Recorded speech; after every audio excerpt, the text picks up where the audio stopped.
जय हिंद दोस्तों, स्वागत है आप सभी का विजडम एजुकेशन पे। आज 18 जनवरी 2022 है। दैनिक जागरण के राष्ट्रीय संस्करण का न्यूज़ एनालिसिस करेंगे जो यूपीएससी, स्टेट पीसीएस या किसी भी वनडे एग्जाम के प्रीलिम्स, मेंस और इंटरव्यू तीनों ही पर्सपेक्टिव से इम्पॉर्टेंट होगा। चलिए डिस्कशन स्टार्ट करते हैं। आज मेरे पास समय की कमी है तो बहुत डिटेल में एनालिसिस नहीं करेंगे, लेकिन जो इम्पॉर्टेंट पॉइंट है उसको एनालिसिस करते हुए हम लोग आगे बढ़ेंगे। पहला न्यूज़ ये है, ये न्यूज़ काफ़ी इंपॉर्टेंट है। इसका वीडियो भी मैं टेलीग्राम पे पोस्ट कर दूंगा, आप लोग देख लीजिएगा। और साथ ही साथ जिन लोगों ने टेलीग्राम चैनल ज्वाइन नहीं किया है जाकर के ज्वाइन कर लें। दावोस स्विट्जरलैंड का एक सिटी है, वहाँ पे वर्ल्ड इकोनॉमिक फोरम की मीटिंग चल रही है और उस मीटिंग में हमारे देश के प्राइम मिनिस्टर ने वर्चुअली तौर पे पार्टिसिपेट किया। तो ऐसी कंडीशन में जब भी इंटरनेशनल फोरम में, और वो भी वर्ल्ड इकोनॉमिक फोरम जैसा इंटरनेशनल फोरम में प्राइम मिनिस्टर मोदी बोलते हैं या हमारे देश के प्रधानमंत्री बोलते हैं, तो वो कॉन्टेक्स्ट इम्पॉर्टेंट हो जाता है। अगर मैं इनके भाषण को डिकोड करूँ, और इसका भाषण आप लोग सुन लीजिएगा, टेलीग्राम पे मैं डाल दूंगा। इनके भाषण को मैं डिकोड करूँ तो बेसिकली दो बातों की इन्होंने चर्चा किया। एक तो चर्चा इन्होंने किया है कि क्रिप्टो करेंसी को लेकर के इनका कहना है कि क्रिप्टो करेंसी को लेकर के कोई एक देश कानून बनाए ऐसा कोई मतलब नहीं है। पूरे विश्व को लेकर के एक समान कानून बनना चाहिए क्रिप्टो करेंसी को लेकर के, और सब देश एक तरह का अनुपालन करें क्रिप्टो करेंसी को लेकर के। अब मैं यूपीएससी का एक क्वेश्चन दिखाता हूं।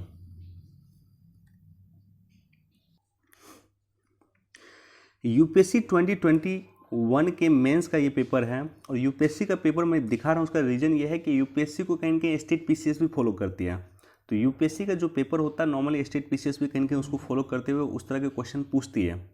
ये जीएस 1 का क्वेश्चन है, जीएस पेपर 1 का। और जीएस पेपर 1 यूपीएससी का जो जीएस पेपर 1 है उसमें बेसिकली हिस्ट्री होते हैं, हिस्ट्री से क्वेश्चन पूछे जाते हैं, ज्योग्राफी से क्वेश्चन पूछे जाते हैं, और सोसाइटी से क्वेश्चन पूछे जाते हैं। बेसिकली 3 पार्ट है, हिस्ट्री, ज्योग्राफी एंड सोसाइटी। अब मैं क्वेश्चन दिखाता हूँ आपको। क्वेश्चन नंबर 19 आप लोग देखिएगा। क्वेश्चन नंबर 19, क्रिप्टो करेंसी क्या है, वैश्विक समाज को ये कैसे प्रभावित करता है, क्या यह भारतीय समाज को प्रभावित कर रही है। तो अब सोच कर देखिए, क्रिप्टो करेंसी नॉर्मली कोई भी टीचर अगर आपको पढ़ाएगा तो वो इकोनॉमिक्स में पढ़ाएगा। वो जीएस पेपर 3 का पार्ट होता है, इकोनॉमिक्स का पार्ट है क्रिप्टो करेंसी। तो कोई भी टीचर आपको क्रिप्टो करेंसी पढ़ाएगा तो वो आपको जीएस पेपर 3 में पढ़ाएगा, इकोनॉमिक्स में पढ़ाएगा।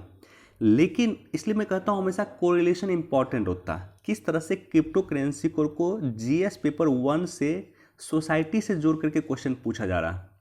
यूपीएससी क्रिप्टो करेंसी को सोसाइटी से, ये सोसाइटी का क्वेश्चन है, और क्रिप्टो करेंसी को जीएस पेपर 1 में सोसाइटी से जोड़ के क्वेश्चन पूछा जा रहा है।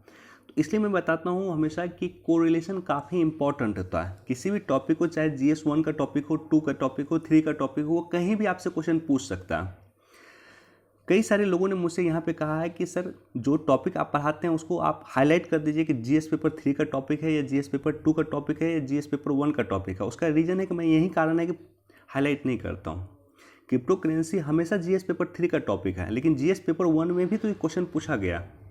इसका मतलब आपको तैयारी भी इस तरह से करनी चाहिए, कोरिलेट इस तरह से करनी चाहिए, और ये आपको खुद करना होगा।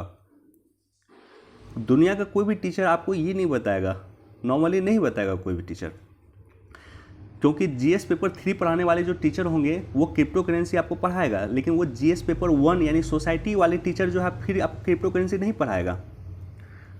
तो इकोनॉमिक्स वाले टीचर आपको क्रिप्टो करेंसी पढ़ाएगा, लेकिन सोसाइटी वाले टीचर क्रिप्टो करेंसी आपको नहीं पढ़ाएगा, वो सोसाइटी के जो नॉर्म्स है वो पढ़ाएगा। तो ये सब जो चीज़ें हैं आपको खुद समझनी होगी, आपको खुद कोरिलेट करना होगा। यूपीएससी में और बीपीएससी में, यूपीपीसीएस में, हर जगह इस तरह से क्वेश्चन पूछे जा रहे हैं। कोरिलेशन काफ़ी इंपॉर्टेंट होता है और इस तरह से कोरिलेट करके क्वेश्चन पूछे जाते हैं।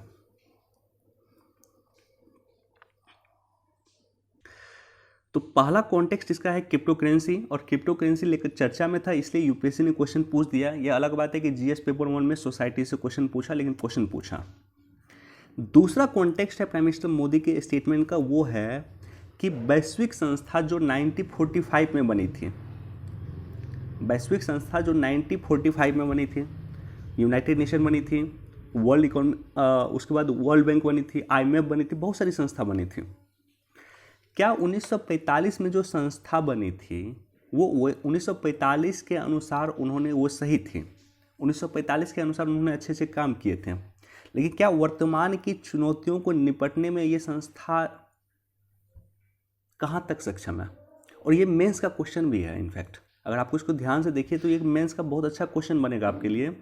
इसलिए इस टॉपिक पे मैं कभी सेपरेट वीडियो बना करके डिस्कस करूँगा कि क्या 1945 में जो यूएन बनी थी, क्या यूएन वर्तमान की समस्या को रोकने में कहाँ तक सक्षम है? अगर सक्षम नहीं है तो बहुत सारा पॉइंट है। कोरोना को रोकने में नाकाम रही है यूएन। चीन जिस तरह से विसंगति कर रहा है या चीन जिस तरह से काम कर रहा है उसको यूएन रोकने में नाकाम रही है। मसलन मैं एक एग्जांपल देता हूँ। फिलीपींस और चीन का विवाद था, फिलीपींस और चीन का विवाद था। उस विवाद को लेकर के फिलीपींस गया international court of justice. International court of justice ने फिलीपींस के फेवर में डिसीजन दिया। चीन ने उस डिसीजन को मानने से इनकार कर दिया। यूनाइटेड नेशन चीन के खिलाफ कुछ नहीं कर पाई। तो सवाल ये होता है कि वर्तमान की चुनौतियों को निपटने में क्या यूनाइटेड नेशन सक्षम है? अगर सक्षम नहीं है तो यूनाइटेड नेशन में संशोधन की आवश्यकता है। और यही हमारे देश के प्राइम मिनिस्टर लगातार बोलते हैं। यूएन का भाषण देखेंगे अगर आप पीएम का, तो वो भी लगातार यही कहते हैं कि वर्तमान को आवश्यकता है कि यूनाइटेड नेशन में संशोधन किया जाए और वर्तमान में यह भी आवश्यकता है कि यूनाइटेड नेशन सिक्योरिटी काउंसिल के परमानेंट मेंबर भारत को बनाया जाए। बहरहाल इस दो कॉन्टेक्स्ट को, इस न्यूज़ को अगर मैं डिकोड करूँ तो ये दो कॉन्टेक्स्ट के रूप में देखा जा सकता है। एक क्रिप्टो करेंसी को लेकर के देखा जा सकता है और एक अंतर्राष्ट्रीय संस्था में रिफॉर्म्स को लेकर के इस न्यूज़ को आप कोरिलेट करते हैं। बाकी पीएम मोदी के स्टेटमेंट को सुन लीजिएगा, इनका वीडियो मैं डाल दूंगा टेलीग्राम पे, सुन लीजिएगा आप लोग।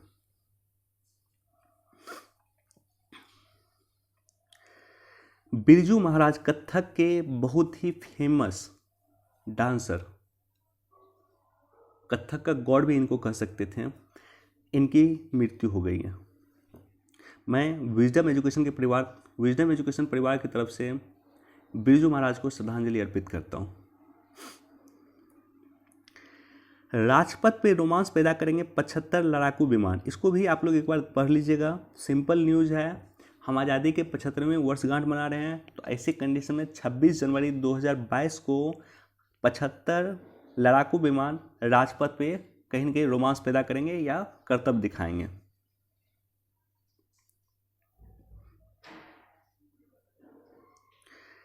ये इम्पॉर्टेंट है, ये काफ़ी इंपॉर्टेंट है और मेंस पर्सपेक्टिव से भी इंपॉर्टेंट है, फिल्म्स से भी इंपॉर्टेंट है, इंटरव्यू पर्सपेक्टिव से भी इंपॉर्टेंट है। प्राकृतिक खेती को लेकर के लगातार हम लोग डिस्कस करते हैं। नेचुरल फार्मिंग या कहें जीरो बजट नेचुरल फार्मिंग। पिछले एक वर्ष से मैं देख रहा हूँ एक टॉपिक लगातार चर्चा में है और ये है जीरो बजट नेचुरल फार्मिंग।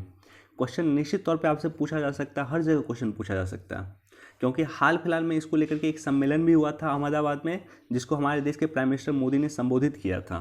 तो सरकार वर्तमान में प्राकृतिक खेती को लेकर के सिंसियर है, इसलिए क्वेश्चन आपसे पूछा जा सकता है। इसको लेकर के सेपरेट बनाइएगा, आप लोग एक टॉपिक बना लीजिएगा।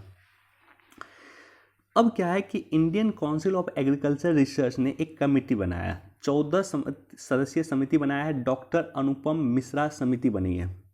और ये समिति जो है ये बेसिकली चर्चा करेगी कि किस तरह से प्राकृतिक खेती को हम अपने पाठ्यक्रम में शामिल करें। स्नातक के पाठ्यक्रम जो होगा, जो एग्रीकल्चर पढ़ने वाले बच्चे होंगे, जो ग्रेजुएशन करेंगे एग्रीकल्चर में, पीजी करेंगे एग्रीकल्चर में, वो लोग अब प्राकृतिक खेती के बारे में भी पढ़ेंगे। एग्रीकल्चर सब्जेक्ट के तहत प्राकृतिक खेती के बारे में वो लोग पढ़ेंगे और इसके लिए कमेटी बनाई गई है, डॉक्टर अनुपम मिश्र समिति।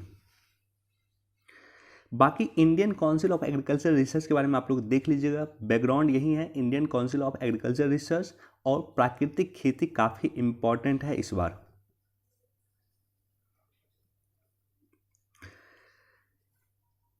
'97 कानून को समाप्त बदलाव करने के लिए खत्म किया जाए कुष्ठ रोग से भेदभाव। Basically national human right commission सरकार से कह रही है कि हमारे देश में 97 ऐसे कानून हैं जो कुष्ठ रोग के साथ या कुष्ठ रोगी के साथ भेदभाव करती है। इन कानून को समाप्त किया जाए।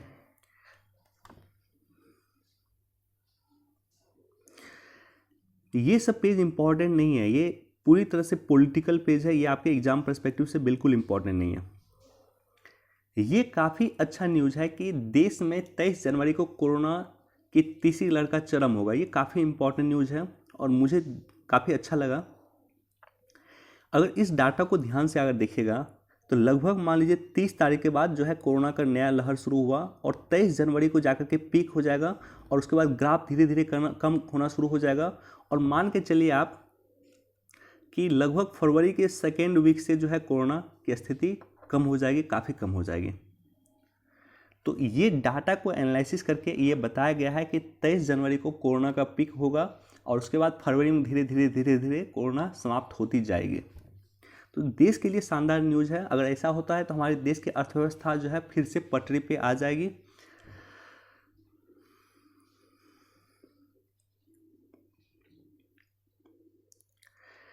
ये न्यूज़ भी काफ़ी इंपॉर्टेंट है, बजट में चर्चा हो सकती है। एक टॉपिक मैंने आपके साथ कई बार डिस्कस किया है और वो टॉपिक है कि 2021-22 में सरकार ने 400 बिलियन डॉलर का, 400 अरब डॉलर का निर्यात का सरकार ने लक्ष्य रखा था और वो गुड्स के निर्यात का लक्ष्य रखा था। दो तरह का निर्यात होता है, एक तो गुड्स का निर्यात होता है, गुड्स मतलब होता है सामान, और दूसरा होता है सर्विस, सर्विस मतलब होता है सेवा। तो हमने गुड्स के निर्यात का टारगेट रखा था 400 अरब डॉलर। लगभग हम 400 अरब डॉलर के आसपास हैं या पहुंच जाएंगे।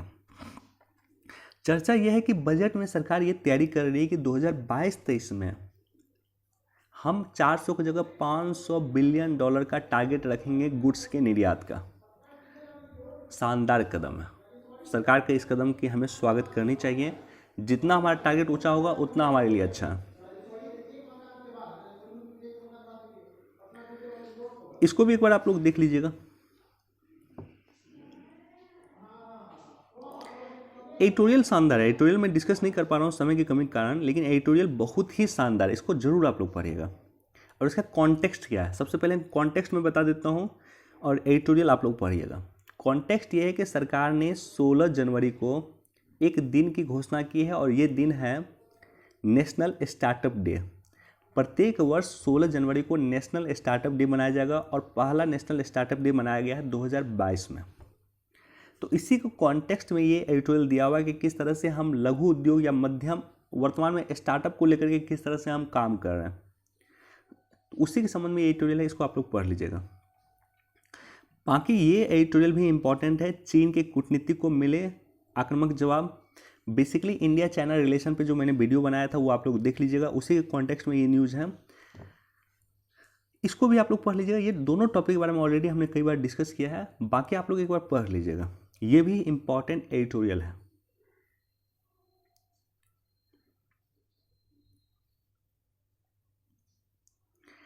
इंदौर में एशिया के सबसे बड़े बायो सीएनजी प्लांट में गैस उत्पादन शुरू। डायरेक्टली क्वेश्चन स्टेट पीसीएस में वन डे एग्जाम में डायरेक्टली क्वेश्चन पूछा जा सकता है कि एशिया के सबसे बड़े बायो सीएनजी प्लांट की शुरुआत कहाँ किया गया है, तो इंदौर, मध्य प्रदेश के इंदौर में किया गया। ये जो टॉपिक है बेसिकली ये इंटरनेशनल रिलेशन को अगर आप फॉलो करते हैं तो आप ये समझ रहे होंगे कि हौती विद्रोही बेसिकली है कहाँ का, और यूपीएससी ने प्रीलिम्स में क्वेश्चन पूछा हुआ ऑलरेडी। हौती विद्रोही कहाँ का है, यमन का है। हौती विद्रोही आप देखते होंगे लगातार कि सऊदी अरब और यूएई के साथ लगातार पंगा लेते रहता है। वैसे भी अगर आप देखेंगे कि सऊदी अरब का यमन से युद्ध चलता है और यमन का जो हौती विद्रोही है वो कहीं ना कहीं दोनों जगह बम विस्फोट करते रहता है। अब सवाल होता है कि हौती विद्रोही को समर्थन कौन करता है, तो हौती विद्रोही को समर्थन करता है आपको ईरान, और इसको आपको शिया सुन्नी विवाद में समझना होगा। शिया, विश्व में शिया का सबसे बड़ा जो देश है वो ईरान है, और विश्व में सुन्नी का जो सबसे बड़ा देश है वो है सऊदी। सऊदी हो गया, यूएई हो गया, पाकिस्तान भी सुन्नी बाहुल देश है। तो शिया सुन्नी में पड़ता नहीं है विश्व में। तो ऐसे कंडीशन में सऊदी अरब और ईरान लगातार एक दूसरे का विरोध करता है। तो अप्रत्यक्ष तौर पे क्या करता है कि ईरान समर्थन करता है हौती विद्रोही का। हौती विद्रोही एक तरह से टेररिस्ट भी कह सकते हैं आप, यमन का टेररिस्ट है। तो हौती विद्रोही का समर्थन करता है ईरान, और हौती विद्रोही कहीं ना कहीं हमला करता है किस पे, तो यूएई पे हमला करता है। कभी आप देखते होंगे कि सऊदी अरेबिया पे हमला कर रहा है। आप याद होगा एक बार कि सऊदी अरब की सबसे बड़ी प्लांट थी अरामको। अरामको जो है सऊदी अरब की सबसे बड़ी प्लांट, सबसे बड़ी कंपनी है, ऑयल कंपनी। जैसे हमारे यहाँ इंडियन ऑयल है, वैसे सऊदी अरब की सबसे बड़ी कंपनी है अरामको। अरामको के जो मेन प्लांट पे हमला कर दिया था एक बार, और उससे इंटरनेशनल मार्केट प्रभावित हुई थी, विश्व में तेल की कीमत रातों रात बढ़ गया था। तो इस तरह का जब भी न्यूज आए कॉन्टेक्स्ट थोड़ा सा जानना चाहिए।